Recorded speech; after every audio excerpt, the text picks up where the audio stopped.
मैं हूं शिव पांडे और इस समय हमारे साथ में है वरिष्ठ पत्रकार शीतला तिवारी जी और साथ ही साथ वरिष्ठ पत्रकार भालचंद्र पांडे जी। वर्तमान में एक चुनावी रैली की चर्चा काफी ज्यादा है, जिस चुनावी रैली में गाय और भैंस को दिए जाने की बात की जा रही है। एक समय था जब एक गाना काफी वायरल हो रहा था, जो राम को लाए हैं हम उनको लाएंगे, और ये गाना भारतीय जनता पार्टी को काफी पसंद आया था, क्योंकि भारतीय जनता पार्टी ने कभी राम की बात की थी। भारतीय जनता पार्टी ने राम को लाने की बात की थी, राम के नाम पर कहीं ना कहीं लोगों को रिझाने की कोशिश की थी। फिर समय बदला और भारतीय जनता पार्टी ने लोगों को 500 रुपए में सिलेंडर देने का वादा किया। भारतीय जनता पार्टी ने कहा कि अगर हम आते हैं तो हम 500 रुपए में लोगों को सिलेंडर देंगे। अब समय थोड़ा और आगे बढ़ा और भारतीय जनता पार्टी इस समय असम में एक नया वादा करते हुए देखी जा रही है कि अगर हम आते हैं, अगर भारतीय जनता पार्टी जीतती है तो जितने भी ट्राइब के लोग हैं उनको एक एक गाय भैंस दी जाएगी। तो कहीं ना कहीं अब चर्चाएं ये आम हो गई हैं, चर्चाएं ये तेज हो गई हैं कि भारतीय जनता पार्टी क्या अब गाय और भैंसों के सहारे चुनाव जीतने वाली है? क्या भारतीय जनता पार्टी चुनावी सिलेंडर बांटने के बाद अब चुनावी गाय और भैंस बांटने जा रही है? और आने वाले समय में इसके क्या परिणाम होंगे? एक समय था जब भारतीय जनता पार्टी समाजवादी पार्टी का विरोध इसलिए कर रही थी क्योंकि समाजवादी पार्टी ने रोजगार भत्ता देने की बात की थी। एक समय था जब अरविंद केजरीवाल की एक योजना थी मुफ्त बिजली देने की, उसको भी गलत ठहराया गया था। ये कहा गया था कि ये ऐसी स्कीम नहीं होनी चाहिए, लेकिन अब लगातार लोगों को रिझाने की कोशिश की जा रही है, लगातार कहीं ना कहीं लोगों को अपने पाले में करने की कोशिश की जा रही है। इसी विषय में बात करने के लिए हमारे साथ में दो वरिष्ठ पत्रकार हैं, इनसे हम बात करते समझने की कोशिश करते हैं कि आखिर इनके चुनावी मायने क्या हैं। क्या इससे बीजेपी को फायदा होने वाला है या बीजेपी पहले जैसे ही प्रदर्शन करेगी और इससे कोई विशेष फर्क नहीं पड़ने वाला है? तिवारी जी, अभी हाल ही में अगर देखा जाए तो 5 राज्यों के चुनाव हैं और सभी पार्टियां अपने अपने स्तर से कोशिश कर रही हैं कि लोगों को, जनता को अपने पाले में किया जाए। भारतीय जनता पार्टी भी कोशिश कर रही है। पहले भी राजस्थान और छत्तीसगढ़ के चुनाव देखे गए हैं जब भारतीय जनता पार्टी ने वहां पर 500 रुपए में सिलेंडर देने का वादा किया था। अब एक बात फिर से देखी जा रही है कि भारतीय जनता पार्टी असम में गाय और भैंस बांटने की बात कर रही है, गाय और भैंस देने की बात कर रही है। तो आपको क्या लगता है कि क्या ये चुनावी वादे भारतीय जनता पार्टी की नैया को पार करेंगे और क्या गाय और भैंसे भारतीय जनता पार्टी की नाव को किनारे लगाएंगी, या जैसी स्थितियां हैं वैसी देखी जाएंगी और बंगाल में भारतीय जनता पार्टी कोई विशेष प्रदर्शन करती हुई नजर नहीं आ रही है? क्या लगता है आपको? देखिए, सबसे पहले हमारे जितने भाई हैं बहुत बहुत प्रणाम, नमस्कार। पांडे जी जो बात कर रहे हैं तो थोड़ा आप लोग चलिए 2024 चलते हैं। 2024 में जो है 3-4 राज्यों का जो चुनाव था, मध्य प्रदेश, छत्तीसगढ़ और राजस्थान, ये तीनों चुनावों में आपने देखा था किस तरीके से भारतीय जनता पार्टी ने जो है 500 रुपए में सिलेंडर की बात कही थी। उन्होंने हालांकि छत्तीसगढ़ में भी वायदा किया था, राजस्थान में भी किया था, मध्य प्रदेश में भी किया था, लेकिन बाद में पांडे जी दरअसल क्या हुआ कि सिलेंडर, इनको समझ में आया कि सिलेंडर वाला जो ये एक तरीके से जुमला, बाद में बात हो जाती है ना भैया, वो तो जुमला था, तो सिलेंडर वाला जो जुमला था इनके समझ में आया कि शायद यह है कि इस पर जनता जो है पिघले कि न पिघले, इसलिए कि इन्होंने यह पहले वादा कई जगह ये कर चुके थे। लोगों ने यहाँ तक कहा कि आखिर उत्तर प्रदेश में तो आपकी ही सरकार है, तो उत्तर प्रदेश में फिर लोगों को क्यों जो है 1000 रुपए सिलेंडर दे रहे हैं, यहाँ 500 में देंगे, तो इनके समझ में नहीं आया। तो पांडे जी इन्होंने फिर उसके बाद जो है एक दूसरी योजना के तहत आ गए। एक थी वहां जो है लाडली लक्ष्मी योजना। लाडली लक्ष्मी योजना के तहत जो है जो महिलाओं को पैसे दिए जाते हैं, शिवराज सिंह मुख्यमंत्री थे, शिवराज सिंह के दौर का यह बात था, हालांकि बाद में मोहन यादव को बना दिया गया। तो शिवराज सिंह जो है उनके उसमें लाडली लक्ष्मी योजना के तहत जो है बयाना के तौर पर मानिए या जो भी मानिए, हर महिलाओं के खाते में जो है 1500 रुपए इन्होंने डाल दिए। वो 1500 रुपए जो है वो गेम का काम कर गया मध्य प्रदेश में, और मध्य प्रदेश में सरकार आई गई। छत्तीसगढ़ में भी उल्लू जो भी जनता बनी वो भी, राजस्थान में भी अपना, और तीनों जो मुख्यमंत्री वहां के थे तो तीनों मुख्यमंत्री जो है वो बदल गए, नए नए मुख्यमंत्री आ गए। अब पांडे जी जो है फिर आ जाइए बिहार में। बिहार में भी यह देखा गया कि चुनाव जो है कहीं ना काफी कहीं आप ये कह रहे हैं कि वहां पर एक एक किस्त डाल दी गई, बिल्कुल बिल्कुल और उसके बाद जिस मुख्यमंत्री ने वादा किया था, जो मुख्यमंत्री बनने वाला था कि अगर हम आएंगे हाँ। तो हम ये काम करेंगे, हम ये योजना लागू करेंगे, उस मुख्यमंत्री को ही बदल दिया गया।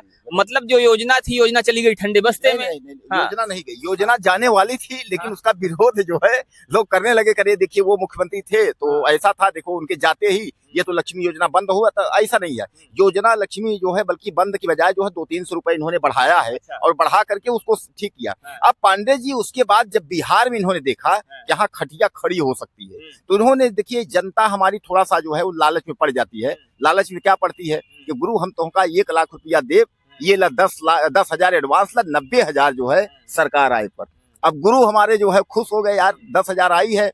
अब 10,000 जो है महिलाओं के खाते में जो है 10 लाख महिलाएं अगर जिनके खाते में पहुंच गया, एक बात पांडे जी आप समझ लीजिए, एक महिला घर में जो है सबको राशन देती है, तो सामान्य बात है कि उसके अंडर में जो है 5-7 वोट है। इधर उल्लू सीधा हो गया, बिहार में उल्लू सीधा हो गया। तो पांडे जी ये 500 रुपया जो सिलेंडर वाली बात है, बंगाल जहां जहां चुनाव है, ये 500 की बात नहीं है। अभी तो चुनाव आते आते जो है खातों में पैसे भी मिलेंगे भाई, बयाना जिसको कहते हैं एडवांस तौर पर 1-1 लाख रुपए हम बांटेंगे, हम सत्ता में आ जाएंगे तो विकास की गंगा बहा देंगे, कॉलोनी दे देंगे, मकान दे देंगे, आपका सब कुछ कर देंगे, और 1 लाख आपको कैश देंगे, होता है 2.5 लाख दे, 3 लाख दे, गाड़ी दे, गाय भैंस की तो बातें छोड़ दीजिए, ये सब तो है, सब कुछ देंगे। उसके एडवांस के तौर पर हम आपको 10,000 रुपए देंगे, बाकी जो पैसे रहेंगे वो सरकार आने के बाद। फिर सरकार आने के बाद आपको उसी तरह पैसे मिलेंगे जिस तरह बिहार के लोगों को मिल रहे हैं। तो अब देखना ये है कि सरकार आने पर क्या होता है। फिलहाल हम फिर से आते हैं असम के चुनाव पे, उस वादे पे जिसमें कहा गया है कि अगर हमारी सरकार बनती है तो सभी को एक एक गाय भैंस दी जाएगी। तिवारी जी, असम में गाय भैंस दी जा रही है, उत्तर प्रदेश भी एक बड़ा राज्य है, आने वाले 2027 में यहाँ भी चुनाव होने हैं। क्या माना जाए कि क्या यहाँ भी गाय वाय मिलने वाली है, भैंस मिलने वाली है, या यहाँ चूंकि ऑलरेडी भाजपा की सरकार है तो यहाँ नहीं मिलेगा ये चीज?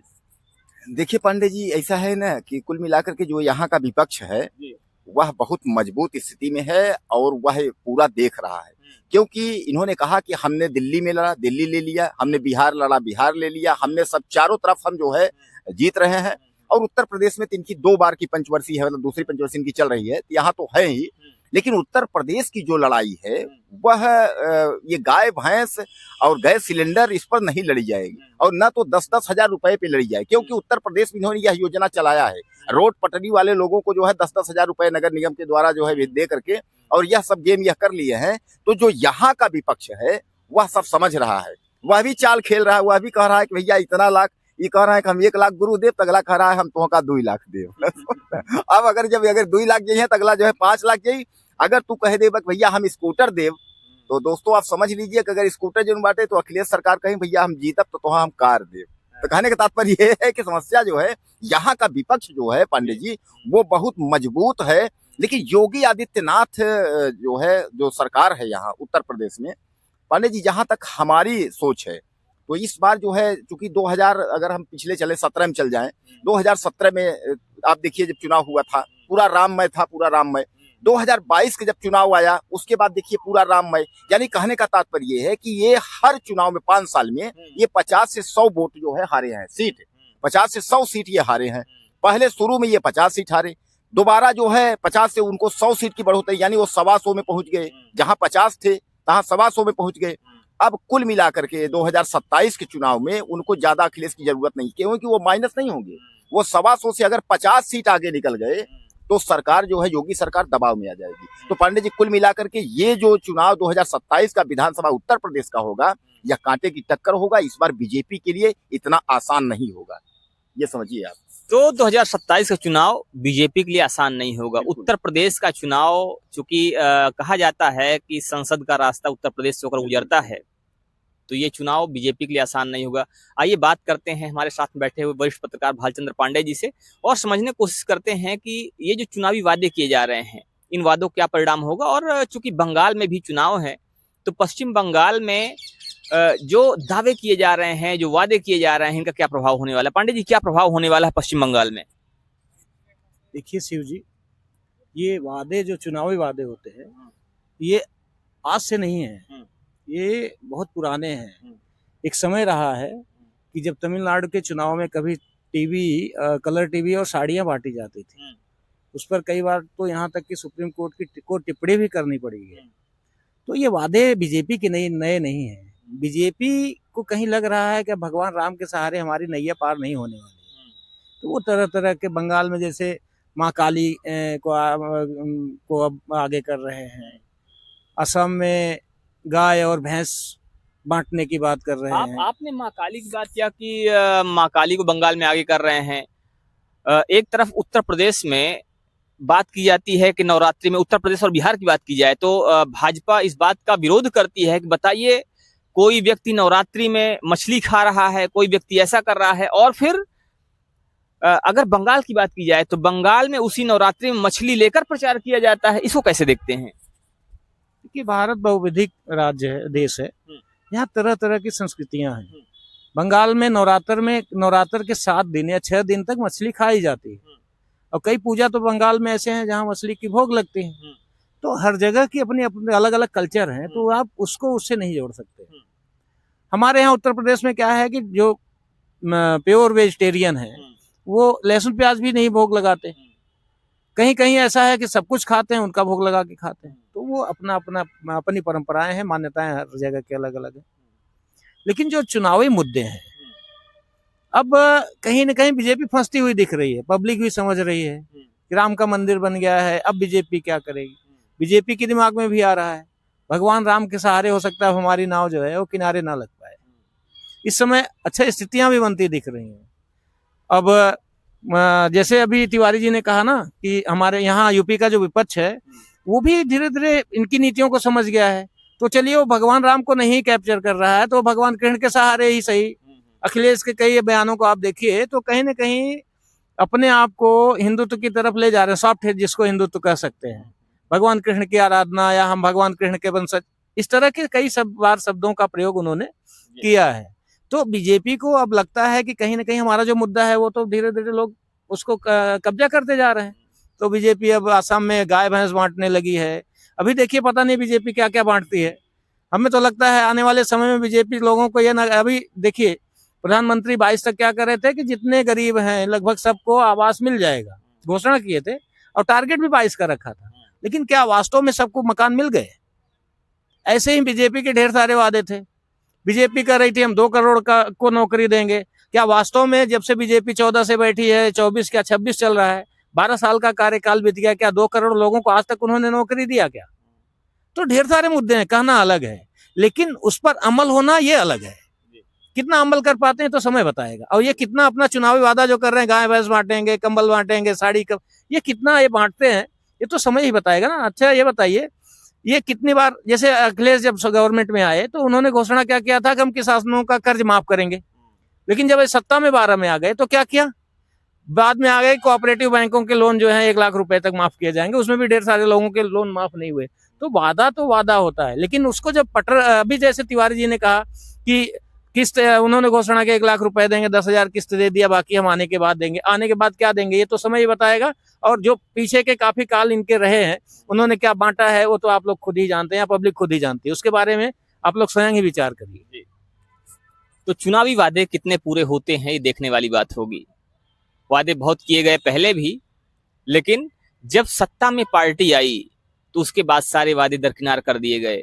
और हो सकता है कि आने वाले समय में एक बार फिर से ऐसा ही हो सकता है कि जितने वादे किए जा रहे हैं उन वादों में से कुछ वादे पूरे हों, कुछ वादे अधूरे रह जाएं।